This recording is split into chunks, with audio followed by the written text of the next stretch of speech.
Hello, friends. Hello, hello. Welcome to our read aloud time of The Adventures and Miraculous Journey of Edward Tulane. So, yesterday, Edward woke up, and if you remember, Lucius Clark, the doll maker, had fixed him because he had broken when he was swung against the counter because he was a China doll. And I have to remember how many pieces 21 pieces his head was broken into. But remember that Lucius Clark had basically taken him from Bryce. Bryce had to give him up because he couldn't afford to fix him.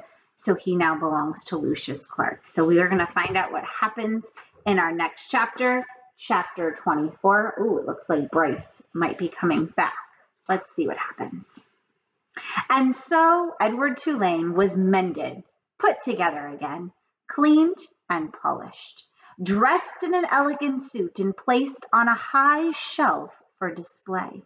From this shelf, Edward could see the whole shop, Lucius Clark's workbench and the windows to the outside world and the door that the customers used to enter and leave.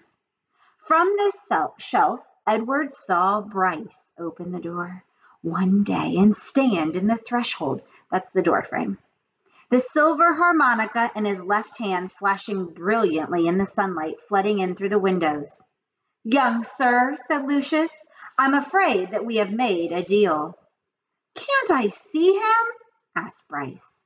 He wiped his hand across his nose, and the gesture filled Edward with a terrible feeling of love and loss. "I just want to look at him." Lucius Clark sighed. "You may look," he said. "You may look, and then you must go and not come back.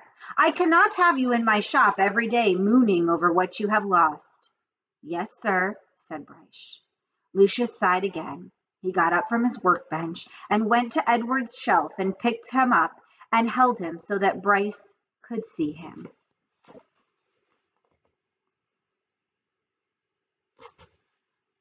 "Hey, Jangles," said Bryce. "You look good.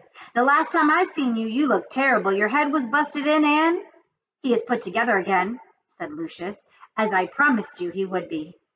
Bryce nodded. He wiped his hand across his nose. "Can I hold him?" he asked.